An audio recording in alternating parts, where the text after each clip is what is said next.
Hello friends, welcome my YouTube channel. Friends, जैसा कि आपको पता है कि आज है संडे और संडे को हम करते हैं वीकली रिवीजन।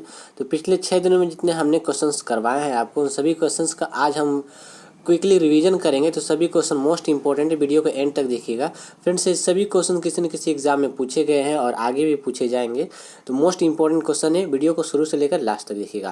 फ्रेंड्स, अगर आप चैनल पर नए हैं तो चैनल को जरूर से सब्सक्राइब कर लीजिए, क्योंकि मैं हमेशा इस चैनल पर जीके जीएस जनरल अवेयरनेस सभी एग्जाम्स के ऑफिशियल नोटिस और एनालिसिस करवाते रहता हूँ। तो चैनल को जरूर से सब्सक्राइब कर लीजिएगा अगली वीडियो का अपडेट पाने के लिए। चलिए शुरू करते हैं। सभी क्वेश्चन का जो भी आंसर होगा मैं बताऊंगा, उसके साथ जो एडिशनल जानकारियाँ होंगी वो भी हम डिस्कस करते चलेंगे। ओके, सबसे पहला क्वेश्चन है, पहला पृथ्वी सम्मेलन कब हुआ था? तो पहला पृथ्वी सम्मेलन कब हुआ था? 1992 में। ऑप्शन सी यहाँ पे करेक्ट आंसर हो जाएगा। वहीं अगर आपसे पूछा जाए कि वन्य जीव संरक्षण अधिनियम कब पारित हुआ था, तो 1972 में। तो ऑप्शन वहाँ पे ए हो जाएगा, वन्य जीव संरक्षण अधिनियम। तो 1972 और पहला पृथ्वी सम्मेलन ऑप्शन सी 1992 में। ओके, भारत में वर्तमान में कितने केंद्र शासित प्रदेश हैं? तो वर्तमान में कितने केंद्र शासित प्रदेश हैं? ऑप्शन सी यहाँ पे करेक्ट आंसर हो जाएगा 8। ओके, नेक्स्ट क्वेश्चन, पहला जीआई टैग दार्जिलिंग की चाय किस राज्य को प्राप्त है? तो देखिए, जीआई टैग और दार्जिलिंग की चाय की बात आती है तो डायरेक्टली हम असम को टिक करते हैं, जबकि पहला जो दार्जिलिंग की चाय था जिसको जीआई टैग मिला था वो पश्चिम बंगाल से था। तो ये इंपॉर्टेंट क्वेश्चन है, आप इसे याद रखिएगा। ऑप्शन बी यहाँ पे करेक्ट आंसर हो जाएगा। ओके, विश्व ओजोन संरक्षण दिवस कब मनाया जाता है? तो विश्व ओजोन संरक्षण दिवस 16 सितंबर को मनाया जाता है। ऑप्शन डी यहाँ पे करेक्ट आंसर हो जाएगा। इसके अलावा अगर हम बात करें 22 मार्च को, तो 22 मार्च को मनाया जाता है विश्व जल दिवस। 22 अप्रैल को अगर हम बात करें तो विश्व पृथ्वी दिवस, ये आपको याद रखना है। ओके, और इसके अलावा 22 मई को अगर हम बात करें तो 22 मई को जैव विविधता दिवस मनाया जाता है। Okay, next question, blue baby syndrome किसकी अधिकता से होता है? तो ब्लू बेबी सिंड्रोम नाइट्रेट की अधिकता से होता है। ऑप्शन बी यहाँ पे करेक्ट आंसर हो जाएगा, आपको याद रखना है। वही अगर हम बात करें मिनी माता रोग, तो मिनी माता रोग जो कि मरकरी यानी कि पारे की अधिकता से होता है, ये आपको याद रखना है। ओके, चलिए नेक्स्ट क्वेश्चन देख लेते हैं। कमरे के तापमान पर कौन सी धातु तरल अवस्था में होती है? धातु की यहाँ पे बात की गई, मेटल की। तो कौन सी धातु तरल अवस्था में होती है कमरे के तापमान पर? तो धातु की बात की गई है तो ऑप्शन ए करेक्ट आंसर। कमरे के तापमान पर मरकरी यानी कि जिसे Hg या फिर पारा भी कहा जाता है, तो कमरे के तापमान पर कौन सी धातु तरल अवस्था में होती है? मरकरी। अगर हम बात करें कि कमरे के तापमान पर कौन सी अधातु तरल अवस्था में होती है, तो वो हो जाएगा bromine. Okay, next question, vermi culture का संबंध है। वर्मी कल्चर का संबंध है केंचुआ से। ऑप्शन बी यहाँ पे करेक्ट आंसर हो जाएगा। वही अगर हम बात करें अंगूर की, अंगूर का संबंध किससे है? तो वीटी कल्चर से, ये आपको याद रखना है। ओके, मृतकों का टीला किसे कहा जाता है? तो मृतकों का टीला किसे कहा जाता है? मोहनजोदड़ो को। ऑप्शन सी यहाँ पे करेक्ट आंसर हो जाएगा। ओके, जुते हुए खेत का प्रमाण पूछा जाता है कि जुते हुए खेत का प्रमाण कहाँ मिलता है? तो कालीबंगा में मिलता है, ये भी आपको याद रखना है। ओके, नेक्स्ट क्वेश्चन, निम्न में से मिश्रित ग्रंथि कौन सी है? तो मिश्रित ग्रंथि यानी कि जो हार्मोन एंजाइम के अलावा और भी जो रस होता है वो तीनों रस देता है। तो मिश्रित ग्रंथि है ऑप्शन सी करेक्ट आंसर, अग्नाशय ग्रंथि। निम्न में से कौन सी मिश्रित ग्रंथि है? अग्नाशय ग्रंथि। ओके, वेदों में झेलम नदी को किस नाम से जाना जाता है? तो वेदों में झेलम नदी को किस नाम से जाना जाता है? वितिष्ठा के नाम से। ऑप्शन बी यहाँ पे करेक्ट आंसर हो जाएगा। वेदों में झेलम नदी को किस नाम से जाना जाता है? वितिष्ठा के नाम से। ओके, और व्यास नदी को विपाशा के नाम से, यह आपको याद रखना है। ओके, नेक्स्ट क्वेश्चन, राष्ट्रगान जनगण मन सर्वप्रथम कब गाया गया? तो राष्ट्रगान जनगण मन सर्वप्रथम कब गाया गया? 27 दिसंबर 1911 को। ऑप्शन ए यहाँ पे correct answer. Next question, Bengal विभाजन 1905 किस ब्रिटिश वायसराय द्वारा किया गया था? तो बंगाल विभाजन 1905 किस ब्रिटिश वायसराय द्वारा किया गया था? लॉर्ड कर्जन के द्वारा। ऑप्शन बी यहाँ पे करेक्ट आंसर हो जाएगा। वही अगर आपसे पूछा है कि बंगाल विभाजन रद्द कब किया गया था? 1911 में रद्द किया गया था। किसके कार्यकाल में किया गया था? तो लॉर्ड हार्डिंग के कार्यकाल में बंगाल विभाजन 1911 में रद्द किया गया था। तो ये आपको याद रखना है। Okay, next question, Mahatma Gandhi को राष्ट्रपिता के नाम से सर्वप्रथम किसने संबोधित किया था? महात्मा गांधी को राष्ट्रपिता के नाम से किसने सर्वप्रथम संबोधित किया था? ऑप्शन सी correct answer, Subhash Chandra Bose. Okay, next question, Bharat की सीमा कितने देशों से लगती है? तो भारत की सीमा कितने देशों से लगती है, मैंने ट्रिक के थ्रू भी आपको बता रखा है। तो भारत की सीमा कितने देशों से लगती है? ऑप्शन सी 7 देशों से। इसकी ट्रिक भी है कि बचपन में बीए किया, ये मैंने आपको बताया भी था बचपन में, बीए यानी कि बी और ए किया। यहाँ से जो ट्रिक है, भारत के 7 पड़ोसी देश हैं। ब से बांग्लादेश, च से चीन और प से पाकिस्तान, न से नेपाल, म से हो जाएगा म्यांमार, बी से हो जाएगा भूटान और ए से हो जाएगा अफगानिस्तान। तो ये आपको याद रखना है। सबसे ज़्यादा जो भारत की सीमा लगती है वो बांग्लादेश की लगती है 4096 किलोमीटर, और सबसे कम जो लगता है अफगानिस्तान का लगता है जो कि 106 किलोमीटर। तो ये सभी बातें आपको याद रखनी है। ओके, नेक्स्ट क्वेश्चन, जीएसटी यानी कि गुड्स एंड सर्विस टैक्स, वस्तु एवं सेवा कर, भारत में 1 जुलाई को कब पेश किया गया था, यानी कब शुरू हुआ था जीएसटी? तो 1 जुलाई 2017 को शुरू हुआ था। ऑप्शन सी यहाँ पे करेक्ट आंसर हो जाएगा, पेश किया गया था। ऑप्शन सी correct answer. Next question, CT scan में उपयोग होता है, तो कौन सी किरणों का उपयोग होता है?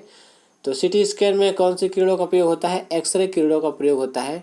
ऑप्शन बी यहाँ पे करेक्ट आंसर हो जाएगा। ओके, किसी संगीत यंत्र की ध्वनि तीव्रता मापी जाती है, तो किसी संगीत यंत्र की ध्वनि तीव्रता डेसिबल में मापी जाती है। ऑप्शन बी यहाँ पे करेक्ट आंसर हो जाएगा। अगर वहीं हम बात करें कि ओजोन परत की जो इकाई क्या होती है, ओजोन परत को किससे मापा जाता है? वो डाप्सन से, यानी कि इकाई जो इसकी होती है ओजोन परत की वो होता है डाप्सन। जबकि यहाँ पे संगीत यंत्र यानी कि ध्वनि की तीव्रता की बात की गई है तो वो डेसिबल हो जाएगा। ओके, चलिए, समय की एसआई इकाई क्या है? तो समय की एसआई इकाई है second. Option a correct answer. Parsec इकाई है, तो पार्सेक जो इकाई है मोस्ट इम्पोर्टेंट क्वेश्चन है, कई बार पूछा गया है। तो पार्सेक जो इकाई है दूरी की है। वही अगर आपसे पूछा जाए कि पास्कल किसकी इकाई है, पास्कल, जैसा कि आप सुन पा रहे हैं, तो पास्कल अगर आपसे पूछा जाए तो वो दाब का इकाई है, ये आपको याद रखना है, प्रेशर का। ओके, यहाँ पे पार्सेक पूछा गया है तो पार्सेक दूरी का है। ओके, आकाश का रंग नीला दिखाई देने का कारण है, तो आकाश का जो रंग होता है नीला दिखाई देने का कारण है प्रकीर्णन।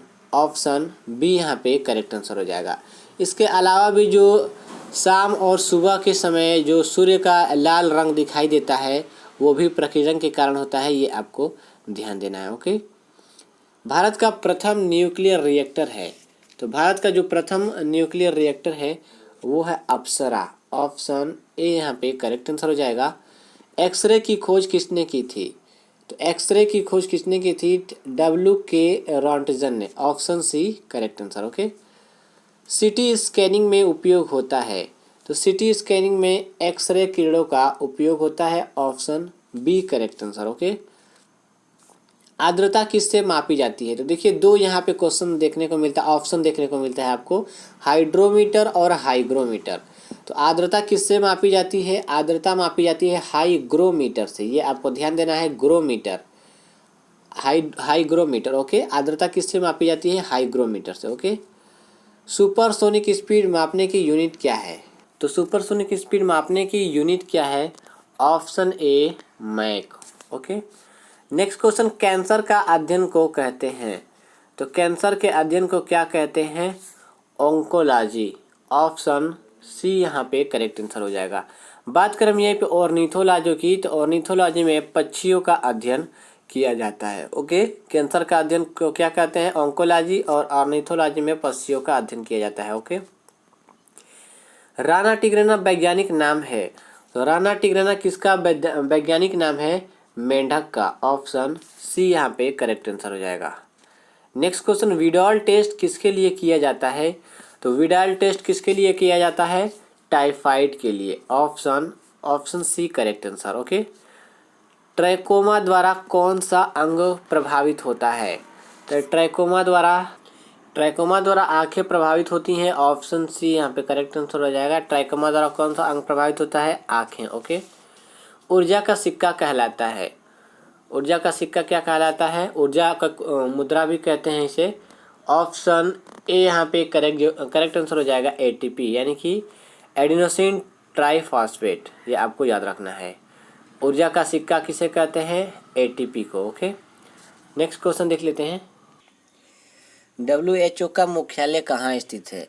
तो WHO का मुख्यालय कहाँ स्थित है? Option C Washington DC। Onam त्योहार किस राज्य से संबंधित है? तो ओणम त्योहार जो संबंधित है केरल से संबंधित है, option B. Next question, leader और हिंदुस्तान नामक पत्रिका का संपादन किसने किया? ऑप्शन सी correct answer, Madan Mohan Malviya. Leader और हिंदुस्तान नामक पत्रिका का संपादन मदन मोहन मालवीय ने किया था। विश्व धरोहर दिवस कब मनाया जाता है?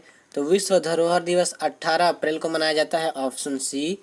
गर्भाशय में शिशु के विकास की जानकारी हेतु किसका प्रयोग किया जाता है? ऑप्शन बी अल्ट्रासाउंड का। आसियान का मुख्यालय कहाँ स्थित है? तो आसियान का मुख्यालय कहाँ स्थित है? इंडोनेशिया जकार्ता में, option a correct answer. Kamalanga thermal power plant कहाँ स्थित है? तो कमलंगा थर्मल पावर प्लांट कहाँ स्थित है? Option B correct answer, Odisha में, ये आपको याद रखना है। नेक्स्ट क्वेश्चन, वायुमंडल में नाइट्रोजन गैस की मात्रा कितनी है? तो वायुमंडल में सबसे ज़्यादा जो गैस की मात्रा है नाइट्रोजन की, ऑप्शन बी करेक्ट आंसर 78.03। यहाँ पे वायुमंडल की बात हो रही है, सौर मंडल की नहीं, ये आपको याद रखना है। वायुमंडल में नाइट्रोजन गैस की मात्रा कितनी है? 78.03। ओके। विटामिन सिद्धांत किसने दिया था? तो विटामिन सिद्धांत किसने दिया था? हॉपकिंस ने, ऑप्शन सी करेक्ट आंसर। किस यंत्र द्वारा रेडियो एक्टिविटी मापी जाती है? Option B Geiger Muller counter. Hockey खेल में कितने खिलाड़ी होते हैं? Option C 11। नेक्स्ट क्वेश्चन, विश्व तपेदिक दिवस मनाया जाता है? तो विश्व तपेदिक दिवस 24 मार्च को मनाया जाता है, ऑप्शन बी। आंसू बनाने वाली ग्रंथि कौन सी है? तो आंसू बनाने वाली ग्रंथि है लेक्राइमल ग्रंथि, ऑप्शन बी। भारतीय रेलवे बोर्ड की स्थापना कब हुई थी? तो 1905 में, option a correct answer. Bharat की प्रथम रेलगाड़ी किसके काल में चली थी? तो किसके कार्यकाल में प्रथम रेलगाड़ी चली थी? लॉर्ड डलहौजी के कार्यकाल में, ऑप्शन बी करेक्ट आंसर। मूल कर्तव्य यानी कि भारतीय संविधान में मूल कर्तव्य कहाँ से लिया गया है? ऑप्शन डी रूस से लिया गया है। ओके। सूर्य किरण युद्धाभ्यास भारत और किस देश के बीच होता है? तो सूर्य किरण युद्धाभ्यास भारत और नेपाल के बीच होता है, ऑप्शन सी। मिर्मिकोलॉजी में किसका अध्ययन किया जाता है? तो मिर्मिकोलॉजी में चींटियों का अध्ययन किया जाता है, ऑप्शन बी। काकरापार परमाणु संयंत्र कहाँ स्थित है? तो काकरापार परमाणु संयंत्र गुजरात में स्थित है, ऑप्शन बी करेक्ट आंसर। वही अगर हम बात करें कर्नाटक में, तो कर्नाटक में है कैगा परमाणु संयंत्र, ये आपको याद रखना है। वही अगर हम बात करें नरोरा परमाणु संयंत्र, वो उत्तर प्रदेश में है, ये आपको याद रखना है। ओके। नेक्स्ट क्वेश्चन, यूनिसेफ का मुख्यालय कहाँ स्थित है? तो यूनिसेफ का मुख्यालय स्थित है न्यूयॉर्क में, option a correct answer. Bharat में आरटीआई अधिनियम किस वर्ष लागू हुआ? तो आरटीआई अधिनियम की बात हो रही है right to information, option B correct answer.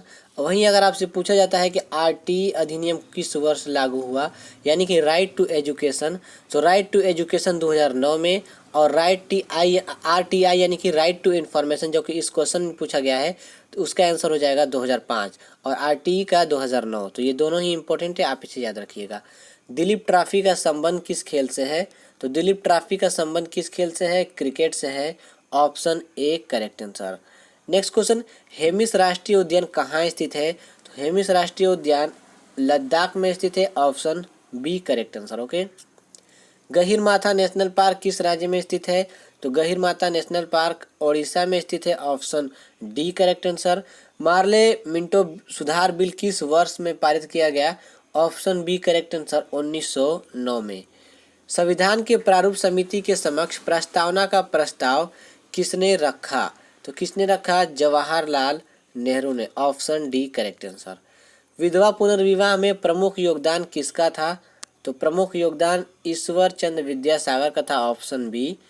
मासिक धर्म के स्थायी रूप से बंद हो जाने को क्या कहा जाता है? रजोवृत्ति या फिर मेनोपॉज। ओके। स्त्रियों की नसबंदी को क्या कहते हैं? तो स्त्रियों की नसबंदी को ट्यूबेक्टॉमी कहा जाता है, ऑप्शन बी करेक्ट आंसर।